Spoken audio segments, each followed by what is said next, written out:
que a lo largo de ese estudio vamos a repasar y recordarnos de mucho, pero algunas de las cosas que nos recordó hermano Aitor. Pero hoy vamos a estar en los primeros 6 versículos hablando de participantes en el Evangelio.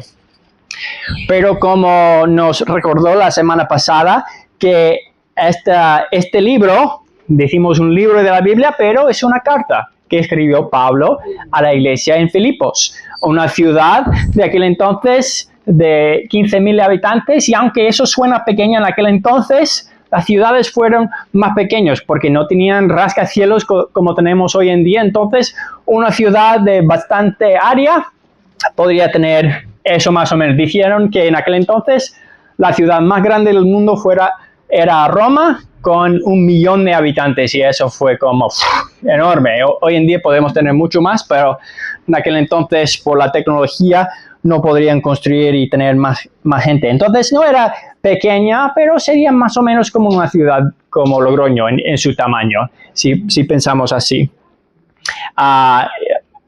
Poniendo los números de hoy en día. Su autor es Pablo, habla de eso. Vamos a verlo en el primer versículo. Obviamente a la iglesia en Filipos. Nos dijo su fecha entre 60 después de Cristo y 62. Y que sepamos, cuando dice 60 después de Cristo, eso no es después de su ascensión, incluso que algunos piensan que Jesús nació 3 años antes de Cristo, en el año antes de Cristo. Es que pusieron esas fechas algunos años después, o empezaron a usar las fechas de antes y después de Cristo. Pero entonces eso es apenas 30 años después de la ascensión de Cristo, en que escribe esto Pablo. Y mientras estaba encarcelado en Roma, más bien probablemente estaba encarcelado en una casa, no en una prisión, sino con un soldado o algunos soldados que estaban encargados con vigilarle y también darle seguridad, porque sabemos cómo era en Jerusalén y los judíos querían matarle y habían puesto una trampa para poder matarle, y eso no salió con éxito. Entonces estaba allí en Roma, y tenemos varias de las cartas que escribió Pablo a las iglesias, que escribió mientras estaba allí. Tenía tiempo, entonces aprovechaba de su tiempo allí para poder escribir mucho bajo la inspiración de Dios. Hay otras cartas que Pablo escribió que no tenemos. ¿Por qué? Evidentemente no fue bajo o no, según el Espíritu Santo, no pertenece a la Biblia. Entonces, por el Espíritu Santo, esas cartas no fueron conservadas. Entonces, vemos lo que dice. Estoy en Romanos, eso no va a funcionar. Y vamos a leer Filipenses. Los primeros 6 versículos en que dice Pablo. Primeramente, Pablo y Timoteo, siervos de Jesucristo, a todos los santos en Cristo Jesús que están en Filipos, con los obispos y diáconos. Gracia y paz a vosotros, de Dios nuestro Padre y del Señor Jesucristo.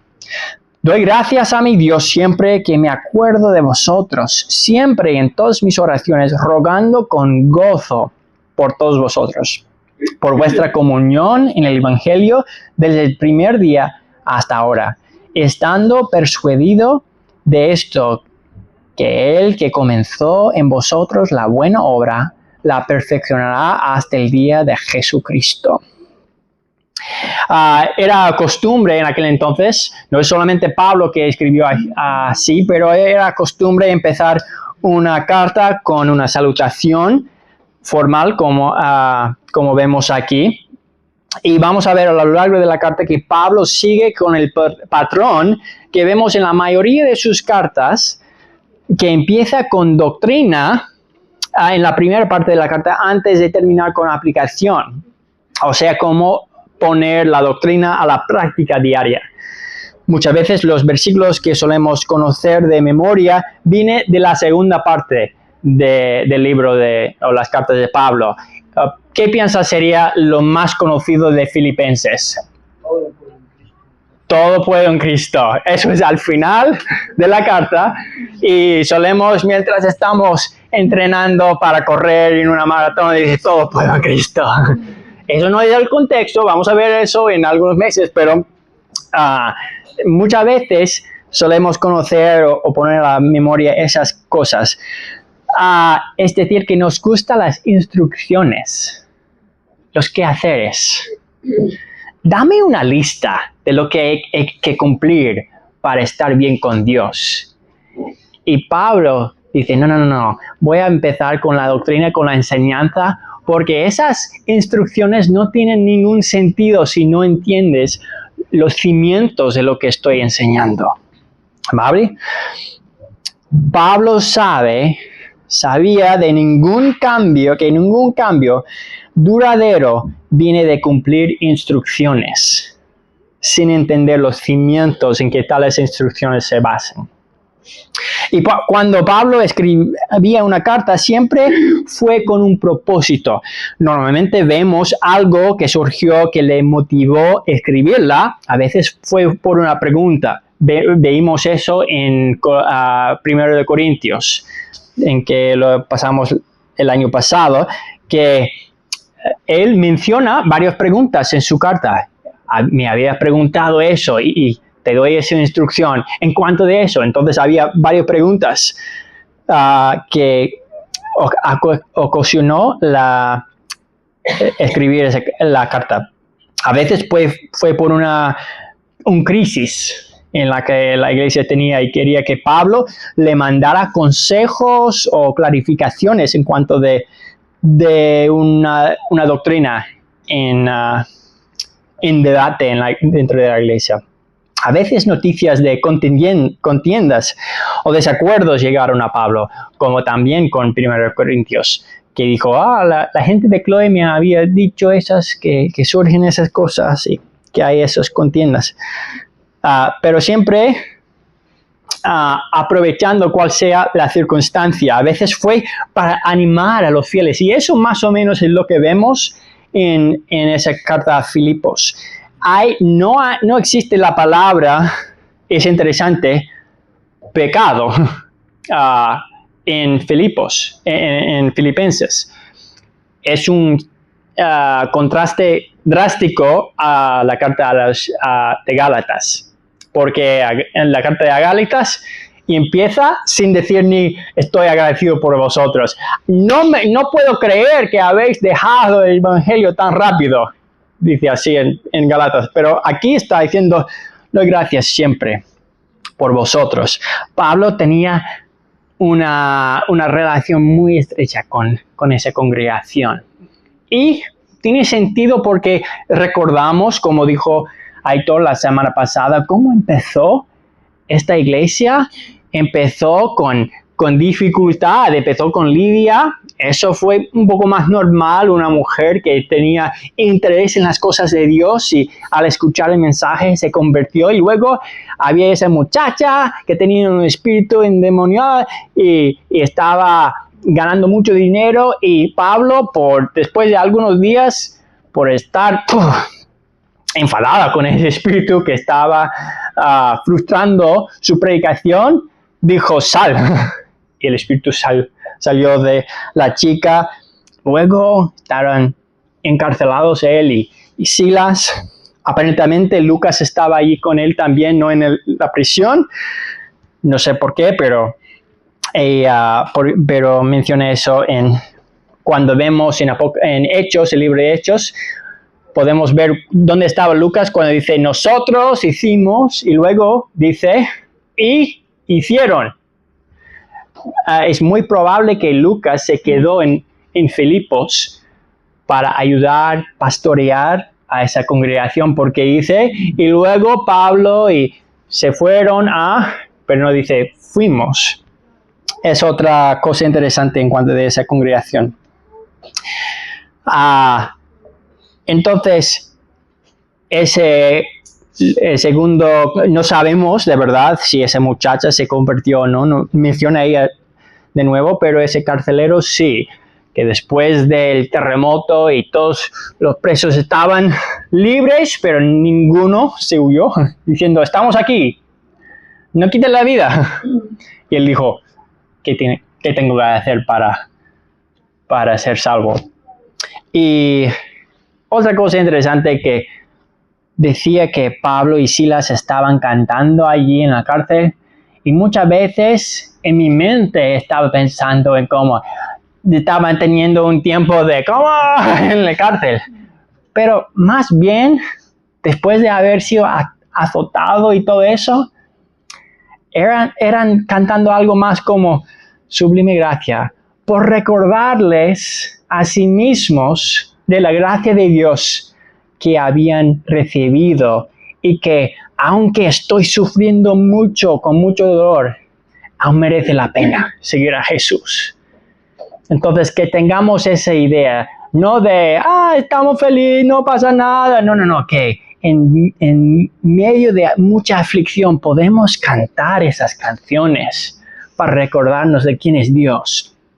Por eso intentamos elegir las canciones que cantamos aquí con mucho cuidado para que se pueda hacer canciones así, que en medio de tus aflicciones puedes llevar a la memoria esas canciones, cantarles durante la semana para recordarte de esas enseñanzas de verdad. Entonces, Pablo empezando con enseñanza y luego aplicación, pero vemos que esa carta es un poco distinto porque muchas veces vuelve a dar gracias a Dios por esa congregación mientras está haciendo esas cosas y pone aplicación en distintas partes, como en capítulo 2, que tengáis ese mismo sentir y mezcla la enseñanza con la aplicación porque sabía que esa congregación era una congregación madura y no solía solamente ir a la aplicación, sino que entendía que las aplicaciones estaban cimentadas en la doctrina. Entonces, que tengamos paciencia y que no queramos saltar las partes doctrinales a favor de la parte de la aplicación, ¿vale? A veces hay la tendencia, pues primeramente leemos de nuevo versículo 1, Pablo y Timoteo, siervos de Jesucristo. ¿Por qué dice y Timoteo? Pues veremos en algunas semanas que iba a enviar a Timoteo a esa congregación, y aunque Timoteo no es coautor de ese libro, porque Pablo muchas veces dice, yo te digo esas cosas que está diciendo, él está escribiendo, pero pone su nombre ahí al principio, y yo creo que porque quería dar algo de autoridad a Timoteo, que era muy joven, pero era un siervo de Dios. Entonces quería que ellos le aceptasen como él mismo, con esa misma autoridad. A todos los santos, dice, en Cristo Jesús, que están en Filipos. Y si has crecido, por ejemplo, en un entorno católico, dicen que los santos son los que han cumplido, por ejemplo, 2 milagros y hay unos requisitos para decir que esa persona era o es santo. Pues dice aquí a todos los santos en Cristo Jesús. ¿Cuántos santos tenía Filipos? Pues es que todos somos santos los que han puesto su fe en Jesús, porque ser santo no depende de lo que hago yo, sino lo que hizo Jesús en mi lugar. Entonces, soy santo no por mis hechos, sino por haber puesto mi confianza en Jesús y lo que hizo en mi lugar, tomando mi castigo. Y entonces cuando Dios, el Padre, me vea, no ve a Caleb con todos sus pecados, sino ve a Jesucristo que murió en mi lugar. Entonces, por eso dice a todos los santos, o sea, a todos los creyentes en Filipos. En Cristo Jesús es exclusivo. No está diciendo a todas las personas religiosas en la ciudad de Filipos, sino a todos los santos en Cristo Jesús. Pablo le encanta usar esa frase, en Cristo Jesús. O sea, cuando estamos en Jesucristo, estamos guardados, preservados por Jesucristo y por su obra en la cruz. Que están en Filipos, es una iglesia local, era una iglesia local en una ciudad real, con los obispos y diáconos. Y es interesante que no pone al principio los obispos y diáconos. Obispo es una palabra que se puede traducir también pastores, ancianos. Tiene esa idea de los que pastorean el rebaño, la iglesia, los que tienen autoridad y diáconos. Y a veces hay la tendencia de poner a los pastores y diáconos en un nivel aparte, como si fueran pequeños santos. Pero acabamos de leer que todos los que han puesto su fe en Jesús somos santos, ¿vale? Pablo escribe a los santos, hacia toda la iglesia, y luego dice, entre ellos se incluye a los pastores y diáconos. Se ha crecido o pasado mucho tiempo en una iglesia en la cual decían directamente o indirectamente que los pastores son intocables, o implican que tienen autoridad más de lo que dice la Biblia, utilizando palabras como el ungido del Señor. Hay que deshacerse de tales pensamientos porque no viene en la Biblia. La Biblia nos enseña que Dios pone a los pastores como subpastores bajo a Cristo mismo. Cristo es el buen pastor. Están para cuidar, animar, enseñar, corregir y ayudar a los miembros. Su autoridad se limita por la Biblia. O sea, yo como pastor de esa iglesia solo tengo autoridad en cuanto la Biblia dice algo. No puedo ir más allá. Cuando sale mi opinión, nadie tiene que hacer caso a eso. ¿Por qué? Porque es mi opinión y no tiene más valor de ningún otro. Pero en cuanto estoy bien predicando lo que dice la Biblia, bien interpretando, no es por mi autoridad, sino es la autoridad de Jesús mismo. Solo usa sus siervos como vasos frágiles para dar su palabra, ¿vale?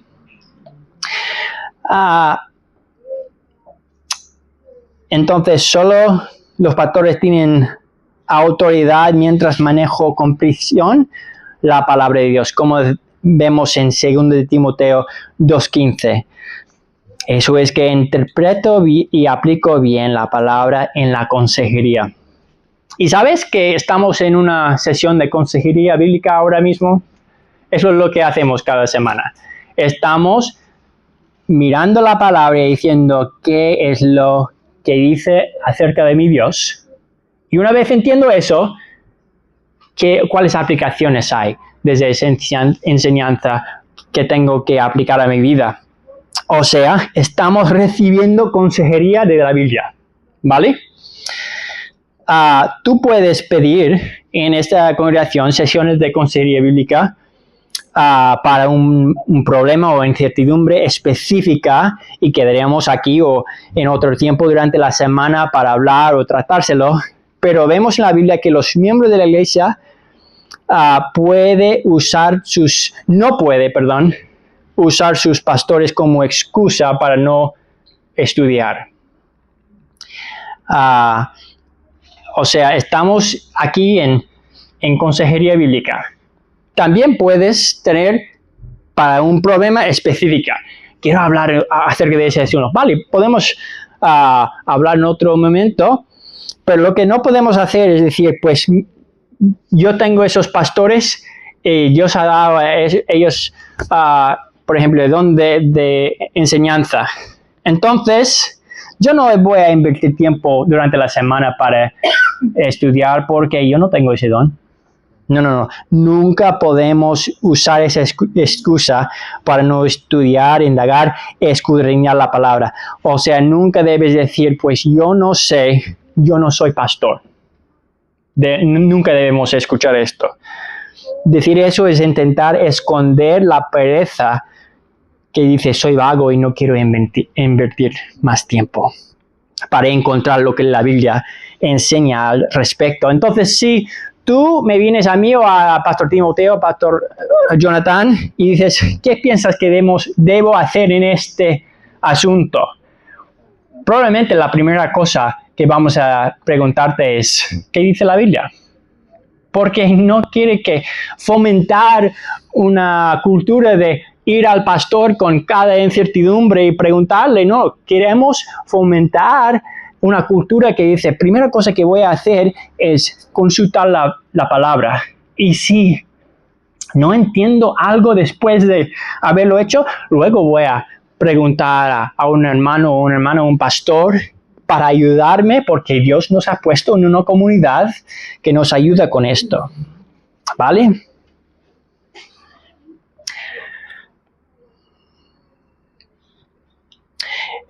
Y si en el día de hoy dices, pues yo no creo que Jesús es Dios. Puede que algunos de vosotros aquí dicen eso. Ni que este libro es la palabra de Dios. Pues a ti te invito a traer todas tus dudas y incertidumbres en cuanto al texto, porque la Biblia no teme de ninguna de tus preguntas o dudas. La Biblia puede hacer frente, puede aguantar cualquier duda o pregunta que tienes.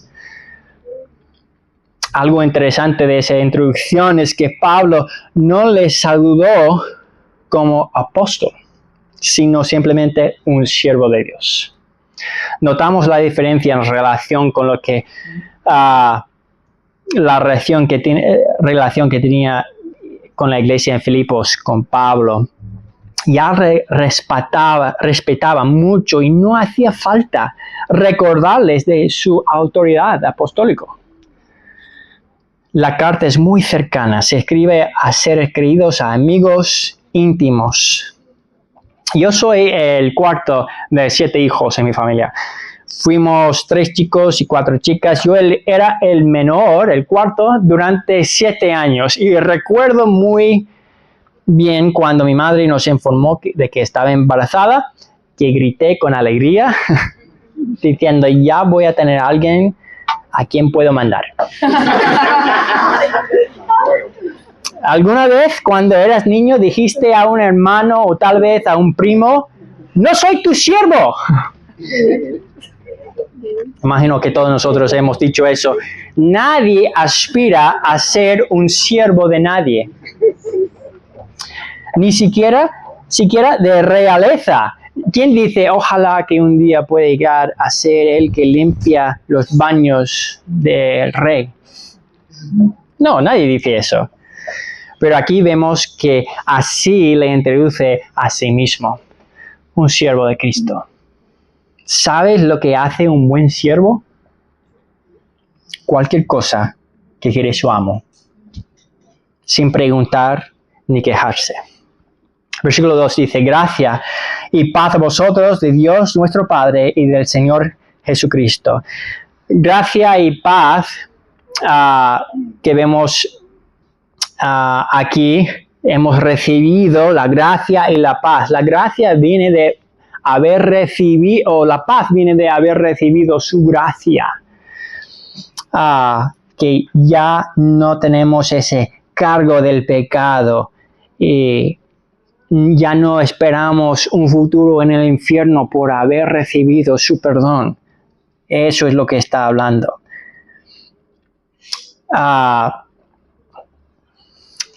Es decir, a través de una relación con Dios que empiece por confiar en la muerte y la resurrección de Jesús como pago suficiente para mi pecado. En versículo 3 dice, doy gracias a mi Dios siempre que me acuerdo de vosotros. Y esa palabra que se traduce doy gracias es una palabra, es Eucaristo. ¿Suena a nosotros? Eucaristo.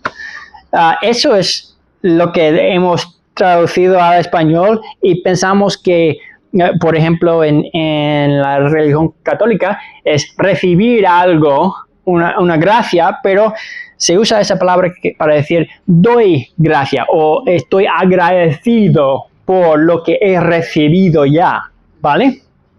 Doy gracias. La iglesia en Filipos era una iglesia con que Pablo tenía buenas relaciones, porque era una iglesia creciendo en madurez y en conocimiento del Señor. En varios lugares Pablo pone una ilustración de las iglesias que había fundado como si fuesen sus hijos y que tenía cierta preocupación por su bienestar.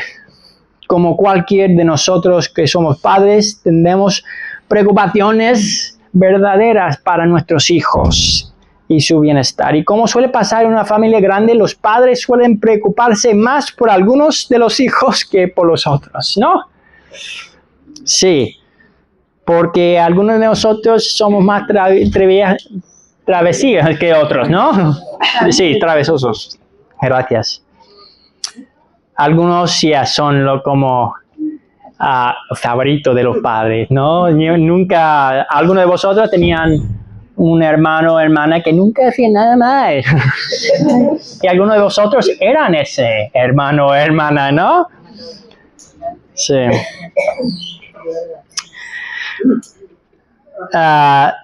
Pero Pablo tenía la confianza, como algunos padres tienen con un hijo o una hija madura, que va a hacer buenas decisiones. Por ejemplo, cuando vamos a un parque, por la madurez que cada uno tiene, trato a mi hija de 7 años de manera distinta de mi hijo que tiene 3 años. Puedo dejar a que ella vaya jugando con los demás niños sin preocuparme mucho por ella, solo vigilándole de reojo, pero con el niño,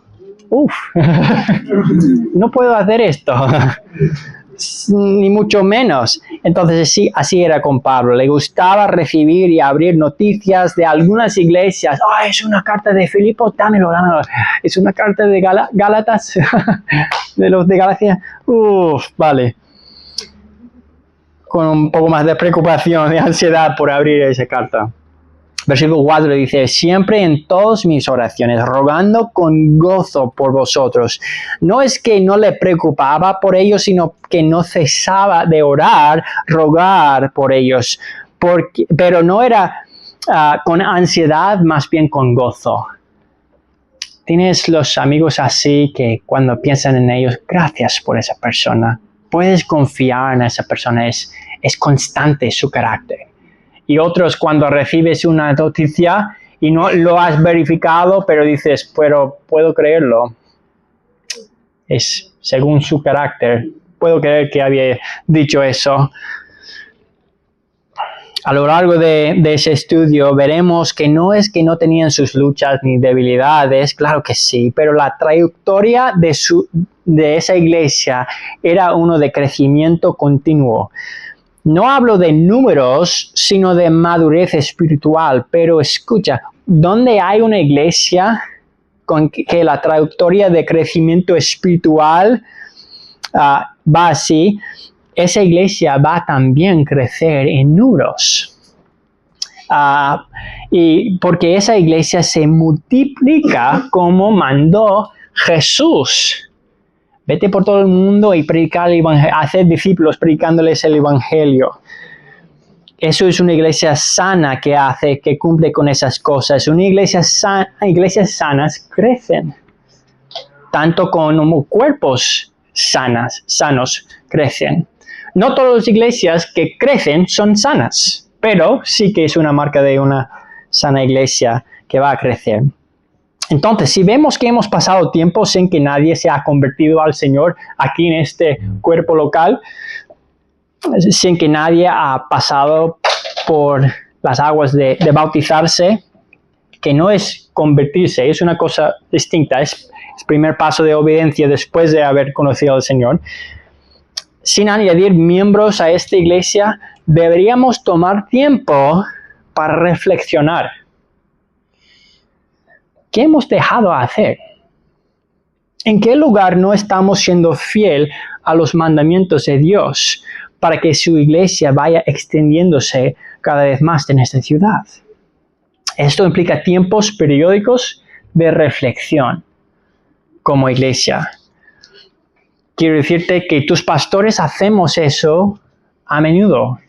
Pensamos, ¿en qué áreas podemos mejorar? ¿Qué podemos hacer para estimular el crecimiento y que cada uno esté estudiando por su propia cuenta? Pero es necesario que cada uno de vosotros esté haciendo eso, cada uno que sea miembro de esta iglesia. Versículo 5 dice, por vuestra comunión en el Evangelio desde el primer día hasta ahora. Luego veremos que por la razón por qué tiene gozo al escuchar de ellos, vemos aquí que en la Reina Valera la palabra comunión es la palabra griega que suele escuchar koinonia.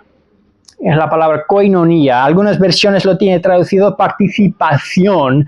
Es una traducción que yo creo que mejor capta el sentido aquí de koinonia, porque la iglesia había participado con Pablo en su ministerio en el Evangelio. Participar es algo que implica significa ser fiel a algo, ser fiel a ello.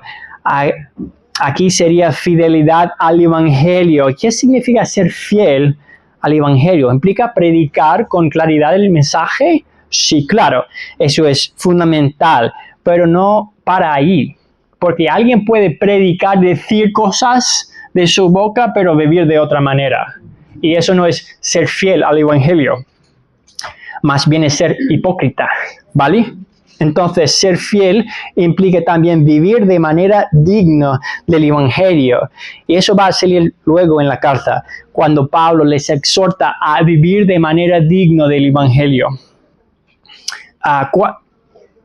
Es una pregunta que debemos hacer a diario. ¿Estoy viviendo digna, de una manera digna del Evangelio? ¿Cuáles son las implicaciones del Evangelio para mi vida en el día de hoy? Porque cada uno de nosotros vivimos en un contexto distinto. Seguro que yo lucho con cosas que para algunos de vosotros ni entra al escenario, ni entra en tu mente. No forma ninguna parte de tu día. Y viceversa sería la verdad. Que cada uno de vosotros tenían dificultades con que yo no lucho. Eso no es una cosa para mí. Pruebas en áreas que él o ella, podemos decir eso cada uno de nosotros. Tenemos luchas y dificultades distintas. Para mi hija de 7 años, quien ha puesto ya su fe en Jesús, ha declarado eso frente de la iglesia, ha querido pasar por el primer paso de obediencia, bautizarse, ya ha identificado con Cristo, con sus compañeros. ¿Qué sería? ¿Cómo se ven las implicaciones del Evangelio para uno de 7 años? Pues sería tratar a su hermano menor con amabilidad y paciencia, aun cuando él no le trata bien, a menudo. Aun cuando es difícil, sería hacer lo mejor que puede en sus estudios y con una actitud de gratitud y estar contenta por todo lo que Dios le provee cada día. Sería ser honesta, honrar y obedecer a sus padres y ser luz y un testimonio para Jesús por donde quiere que vaya. Pero mi hija no tiene que tratar con otros conductores que le cortan el tráfico, ni los que intentan manipularle en el trabajo, pero algunos de vosotros sí enfrentan con estas luchas. Entonces, cada uno de nosotros tenemos distintas luchas. Y entonces el Evangelio es lo mismo, es el mismo mensaje, pero las implicaciones para nosotros son distintas para cada uno de nosotros. Incluso en distintas etapas de nuestra vida. Para algunos de vosotros es la boca lo que te da más problemas. Siempre diciendo cosas antes de pensarlo bien. Yo lucho con esto. Mi boca es más rápido que mi cerebro. En tal caso, las implicaciones del Evangelio en que debemos meditar se ven en Santiago 1:19, que dice que todos sean lento a hablar, lento a la ira, rápido a escuchar. Otros en esta aula están adictos a la pornografía, sin que nadie más supiera de ella. Si eres seguidor de Jesús y te encuentras enganchado a tales pecados, las implicaciones del Evangelio se encuentran en las palabras de Jesús en Mateo 5:29, cuando usa hipérbole como ilustración para decir que hay que tomar medidas drásticas en la lucha contra el pecado, diciendo que si tu ojo te ofenda, sácalo. O sea, hay que tomar medidas drásticas para luchar contra el pecado. En tales circunstancias sería confesarlo a 1 o 2 creyentes maduros en la iglesia. Y evaluar una manera de rendir cuentas, de protegerte en momentos vulnerables. Y podríamos hablar de un sinfín de ejemplos de pecados que entrapan a un seguidor de Jesucristo. Y solo mencioné esos dos porque con estos dos implica la mayoría en este aula. Dicen que 60% de personas en iglesias están viendo con frecuencia pornografía. Eso sería la mayoría aquí. Y todos nosotros luchamos con nuestra boca. Entonces esos dos pecados, lo que entra en la puerta de nuestros ojos y lo que sale de la puerta de nuestra boca. Y Jesús dice que los dos muestran lo que realmente está dentro de nuestro corazón. Por ser redimido, si es que eres entre los redimidos, no estás aislado de nuestra naturaleza de pecar. En la semana pasada, 2 asesinatos horribles ocurrieron en mi país. Uno de una chica inmigrante de Ucrania y otro un famoso debate y franco seguidor de Jesucristo, Charlie Kirk. Pero lo que fueron más notable de esos dos es que fueron hechos en públicos y grabados. Y en una cuestión de menos de una hora, millones habían visto el tiroteo de uno, de varios ángulos. Aunque no lo creyéramos, no somos tan distintos de los romanos en tiempos de los gladiadores. Tenemos aún en tú y en yo ese deseo de ver cosas así. Seguimos con nuestra naturaleza pecaminosa, curiosa, que quiere rozar con el pecado de lo más cerca posible sin dejarnos avergonzados, ni con el sentimiento de remordimiento. Podríamos mencionar muchos pecados, pero tú sabes lo que te cuesta más. Vete a las Escrituras y pedir que te enseñan cómo hacer frente al pecado. Cómo ser fiel al Evangelio en tu día a día. Y si realmente estás en serio en cuanto a tu santidad personal, sé humilde y pregunta a un hermano o a una hermana en la iglesia. Tal vez la que no te andes muy bien. Eso es más difícil. Y pregúntale, ¿en qué área de mi vida ves que necesito trabajar? Me pregunto si 5 personas en esa congregación han hecho eso en el último año. Dios mediante, veremos en 4 semanas donde Pablo les exhorta en el versículo 27 a se comporten de manera digna del Evangelio. Pues acaba de decir que se goza por el hecho de que han sido y comportado de manera fiel al Evangelio desde el primer día hasta ahora.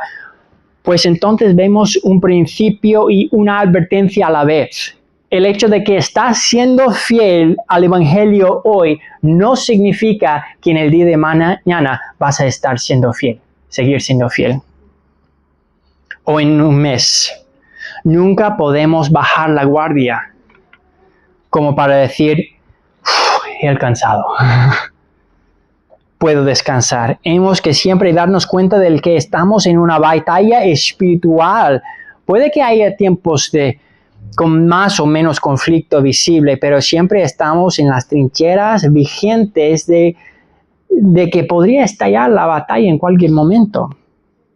Hablo de una batalla espiritual en que nos encontramos. Hermanos, debe ser parte de nuestras oraciones frecuentes que seamos fieles al final. Hace 2 meses salió que un pastor muy conocido se había caído en adulterio. Y vi 2 pastores, y uno de esos fue John MacArthur y John Piper. Y los dos hablando y diciendo, al escuchar eso, mi oración es, Dios, ayúdame a ser fiel al final. Y luego vimos que uno de estos, dentro de 2 meses después, murió. Dios escuchó su oración. Era fiel hasta al final. Y debemos pedirle eso también, que no seamos arrogantes pensando, eso no puede pasar a mí. Versículo 6, último, dice, estando persuadido de esto, que el que comenzó en vosotros la buena obra la perfeccionará hasta el día de Jesucristo. No sé si captasteis lo que acaba de decir Pablo aquí. Es un principio que Dios termina lo que ha comenzado. Dios termina lo que ha comenzado. Entonces, cuando vemos una persona que se aleja de la fe, deja de asistir a los cultos, deja de congregar, deja de comportarse como miembro de la familia de Dios, a veces usamos lenguaje como se ha apartado del Señor, hasta a veces diciendo de nosotros mismos, hubo un tiempo en que me alejé del Señor. Y puede que sí, un tiempo de rebelión. Pero temo que la mayoría de las veces que empleamos tal lenguaje, que la verdad es que esa persona nunca había experimentado el perdón de Dios. Nunca fue hijo o hija. Porque cuando no vemos arrepentimiento ni vergüenza por el pecado, tenemos que decir, parece que el Espíritu Santo no mora en esa persona. Más bien tenía, como Pablo dice en su carta a Timoteo, 2 Timoteo 3:15, personas que teniendo apariencia de la piedad, pero negarán la eficacia de ella. Cuando el Evangelio mora dentro de una persona por tener una relación con Dios, hay evidencia que sale de la vida. Hace 2 meses y medio vi una entrevista de un chico en un podcast que se llama el Iced Coffee Hour. Eso fue el que se llama Charlie Kirk. Y la última pregunta que le hicieron fue, si todo desapareciera y solo quedaba una cosa, ¿cómo quieres que te recuerde la historia? Y pregunta a qué clarificó Kirk, o sea, si me muera. Y luego, siendo muy claro y sincero, dijo, coraje en mi fe. Sí, mi fe es el único que importa. ¿Podrías decir lo mismo? Al final, si hoy fuese tu último día, ¿mirarías atrás con satisfacción y gratitud por todo lo que Dios había hecho en tu vida? ¿O con remordimiento? ¿Puedes decir que estás viviendo de manera digna del Evangelio? ¿Que estás participando en el Evangelio, siendo fiel a ello?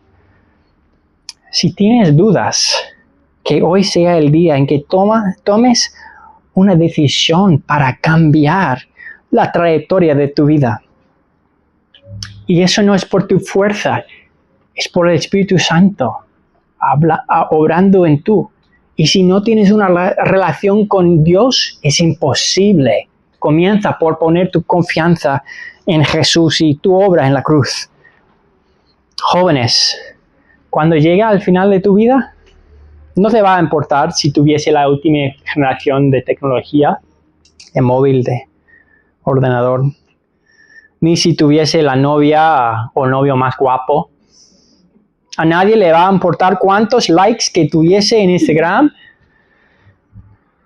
ni cuántos ceros tenía en tu cuenta bancaria después de la una. Solo te importaría si tuviese una relación con tu Creador o no. Y algunos de vosotros estáis jugando con la eternidad. Que no seáis necios. Que hoy sea el día de arrepentimiento. Oremos. Oh Dios y Padre mío, muchos